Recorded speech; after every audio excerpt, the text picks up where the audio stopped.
Welcome to anime Tamil series. இன்றைக்கி நம்ம பார்க்க போகிறது the rebirth villain the legend of GSU season 1 episode 48.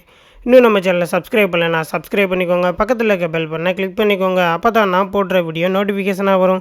சரி வாங்க வளன்னு பேசாமல் நம்ம எபிசோடுக்குள்ளே போகலாம். எபிசோடோட ஸ்டார்டிங்கில் எல்டர் மோ அந்த லோ லெவல் சென்ட்டில் இருக்கான்ல, அவனை நீ பார்த்துக்கோ, மற்றதெல்லாம் நான் பார்த்துக்கிறேன் அப்படின்னு சொல்லி ஹீரோவன் கூட இருக்க அந்த பொண்ணுக்கிட்ட சொல்ல, சரி நான் அவனை பார்த்துக்கிறேன், நீ கேர்ஃபுல்லாக இருன்னு சொல்லிட்டு அந்த பொண்ணு அந்த கப்பல் ஓட்டிகிட்டு வந்தான்ல, ஆக்சுவலி அது படகு தான் நினைக்கிறேன், அந்த படகு ஓட்டிகிட்டு வந்தவனை வந்து அந்த பொண்ணு வந்து அட்டாக் பண்ண வந்து போயிடுறான்.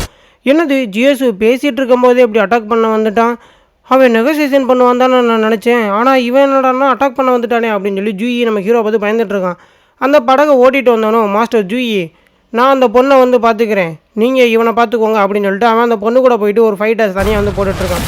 இவன்கிட்ட ஹீரோ வந்து ஸ்வாடை எடுத்துக்கிட்டு சீக்ரெட் டெக்னிக் சிங் அப்படின்னு சொல்லி ஒரு அட்டாக் வந்து பண்ணுறான். அவனும் அதுக்கு ஆப்போசிட்டில் வந்து அஜீர் ஃப்ளேம் போனிக்ஸ் அப்படின்னு சொல்லி அவனும் ஒரு பறவை மாதிரி இருக்க அட்டாக் வந்து பண்ணேன். ஹீரோ சாவஸ் லோட்டஸ் அப்படின்னு சொல்லி ஒரு அட்டாக் வந்து பண்ணுறான். டப்புன்னு வந்து அந்த இடமே வந்து வெடிச்சு பிளாஸ்ட் ஆகிருக்கு.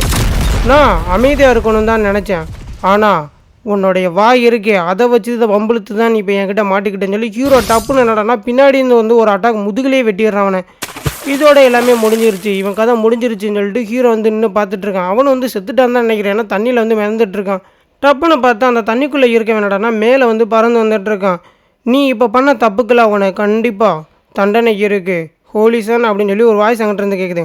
ஆமாம் நீ யார் அப்படின்னு சொல்லி ஹீரோ அந்த பொண்ணை பார்த்து கேட்க, நான் யாருன்னு சொல்லியா நீ வந்து கேட்குற, அவன் வந்து இரும்பிக்கிட்டு என்னை காப்பாற்றினதுக்கு ரொம்ப நன்றி லேடி ஜென்யா ஓயி அப்படின்னு சொல்லி அவன் சொல்ல, ஓ இவ ஜென் ஃபேமிலியை சேர்ந்தவளா அப்படின்னு சொல்லி ஹீரோ வந்து பார்க்குறான். ஹோலிசன் நீ இன்னைக்கு எனக்கு ஃபேவராக ஒன்று வந்து பண்ணியிருக்க, ஜூயியோட லைஃப்பை நான் காப்பாற்றுறபடி நீ பண்ணியிருக்கேன். ஓ அழகான பெண்மணியை நீ பேசுகிறபடிலாம் நான் ஒன்றும் அந்தளவுக்குலாம் நல்லவன் கிடையாது சரியா, அவன்கிட்ட எனக்கு தேவையான பொருள் ஒன்று இருக்குது, அது கிடச்சிச்சின்னா நான் அவனை விட்டுருவேன்.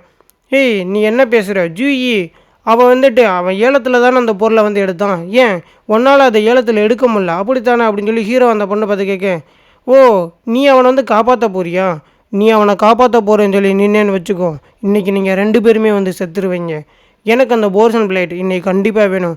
ஜியோசு நீ இவ்வளோ ஆர்கண்ட்டாக நடந்துக்கிறியா, நீ பேசுகிறத வச்சு பார்க்கும்போது டைஸுக்கோ அப்புறம் ஜென் ஃபேமிலிக்கு என்ன வார் கொண்டு வரலான்னு பார்க்குறியா அப்படின்னு சொல்லி ஹீரோவை பார்த்து அந்த பொண்ணு வந்து கேட்குறான். எல்லோரும் உன்னை நல்லவன் தான் வந்து நினைக்கிறாங்க, ஆனால் நீ இவ்வளோ கெட்டமான்னு சொல்லி யாருக்குமே தெரியாது அப்படின்னு சொல்லி அந்த பொண்ணு ஹீரோ பார்த்து கேட்க, பேசிகிட்டு இருக்கும்போது ஹீரோ வந்து சங்கப்படுத்தி தூக்கிறான். நானும் பார்த்துட்டே இருக்கேன் நீ என்ன ரொம்ப பேசிட்டேன் அப்படின்னு சொல்லி ஹீரோ கழுத்தை பிடிச்சிருக்கேன். டப்புன்னு அந்த பொண்ணு வந்து காற்றுல கரையிற மணிக்கு மறைஞ்சு போய் ஹீரோ வந்து ஒரு செயினை வச்சு அந்த அட்டாக் பண்ணால் ஹீரோ அதுலேருந்து மிஸ் ஆகி போய் ஒரு குத்து மூங்கிலே குத்தி விட்டுறான். அந்த பொண்ணு பறந்து போய் அந்த படகுலேயே விழுந்துடுறான். நான் வந்து சண்டை வேணான்னு சொல்லி தான் நான் வந்து தவிர்த்தேன், ஆனால் நீங்கள் தான் என்னை வந்து இப்படி வம்பலுக்கு இழுக்கிறீங்க. அந்த பொண்ணு வந்துட்டு இருமிட்டு ஹீரோட்ட அவங்க அடியில் கிடக்க, ஹோலிசன் நீங்கள் காம் டவுன் ஆகணுங்க அப்படின்னு சொல்லி அந்த இடத்துக்கு ஒரு பெரியவர் வந்து வராரு. இந்த பொண்ணு பண்ணதுக்கு நான் உங்ககிட்ட வந்து மன்னிப்பு கேட்டுக்கிறேன், நான் மற்ற எந்த ஒரு பிஸ்னஸ்லையுமே நான் வந்து தலையிட மாட்டேன், நான் இவளை கூட்டிகிட்டு போகிறதுக்கு மட்டும் நீங்கள் அனுமதி தரணும் அப்படின்னு சொல்லி அந்த பெரியவர் நம்ம ஹீரோ கிட்ட வந்து கேட்குறாரு. இவங்க பேசுகிறத வச்சு பார்க்கும்போது ஜென்யாவோ இவர் ரொம்ப ஒரு கிரேட்டான சயின்ட்டு, இவரே என்கிட்ட மன்னிப்பு கேட்குறாரு அப்படின்னா இவ்வளோ கிரேட்டான சயின்ட் கேட்குறப்ப நான் வந்து முடியாதுன்னு சொல்ல முடியாது, அதனால அந்த பொண்ணை நான் வந்து மன்னிச்சிட்டேன், நீங்கள் வந்து கூட்டிகிட்டு போங்க அப்படின்னு சொல்லி ஹீரோ அவர்கிட்ட சொல்லிட்டு மனசுக்குள்ளே நினைக்கிறான். என்னுடைய பேபி குயிங் பேடியும் அப்புறம் சிஸ்டர் ஹூவாவும் என் பக்கத்தில் வந்து இப்போ இல்லை, அதனால நான் எந்த ஒரு ரிஸ்க்குமே நான் வந்து எடுக்கக்கூடாது, அவங்க என் கூட இருக்கிறப்ப இதை நான் பார்த்துக்கிறேன் அப்படின்னு சொல்லி ஹீரோ அவனோட மனசுக்குள்ளே வந்து நினைக்கிறான். ஹோலிசன் ரொம்ப நன்றி இப்படி அனுமதிச்சதுக்கு. ஆமாம் மாஸ்டர் நீங்கள் எதுக்கு இவங்ககிட்ட மன்னிப்பு கேட்குறீங்க, நீங்கள் எதுக்கு இவனை பார்த்து வந்து பயப்படுறீங்களா அப்படின்னு சொல்லி அந்த பொண்ணு அவங்க மாஸ்டரை பார்த்து கேட்க, உன்னுடைய வார்த்தைகளை நீ வந்து பார்த்து பேசு, இது தைசு ஹோலி கிரவுண்டு சரியா, இது அவங்களோட டெரிட்டரி, அது மட்டும் இல்லாமல் நமக்கு எந்த ஒரு அட்வான்டேஜும் கிடையாது, உன் வாயை மூடிட்டு வா அப்படின்னு சொல்லி அவனை ஒரு போர்ட்டல் ஓப்பன் பண்ணி அந்த பொண்ணை கூட்டிகிட்டு போயிடுறான். இவன் முன்னாடி என்னன்னா ஹீரோ வந்துட்டு அப்படியே ஒரு டார்க்னஸில் வந்து நின்றுட்டுருக்கான். அண்ணே நீ தான் என்னுடைய பெரிய அண்ணே, என்னை தம்பியாக நினச்சி மன்னிச்சு விட்டுரு, நீ என்ன கேட்டாலும் நான் தாரேன், என்னை மட்டும் நீ உயிரோட விட்டுரு, வாயை திறந்து பேசுனேன், நீ பேசுகிறாமல் இருக்கிறத பார்த்தா எனக்கு ரொம்ப பயமாக இருக்குது அப்படின்னு சொல்லி ஹீரோவை பார்த்தா வந்து பயந்துட்டுருக்கான். சரி நீ முதல்ல அந்த பொருளை வெளியில் எடுத்து காட்டு, அதுக்கப்புறம் உன்னை நான் உயிரோட விடலாமா வேணாம்ங்கிறத வந்து முடிவு பண்ணுறேன்.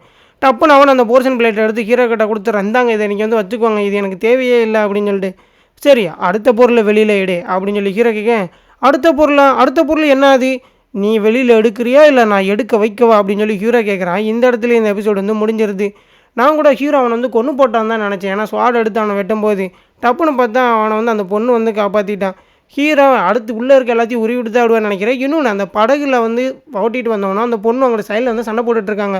அது அடுத்த இதில் காட்டுவாங்களா என்னன்னு தெரில. சரி வாங்க அடுத்த எபிசோடில் பார்த்து தெரிஞ்சுக்கலாம். இந்த வீடியோ பிடிச்சிருந்துச்சுன்னா ஒரு லைக் பண்ணிவிடுங்க, ஒரு சப்ஸ்கிரைப் பண்ணிவிடுங்க. உங்களிடமிருந்து விடைபெறுவது உங்கள் ஏடிஎஸ்.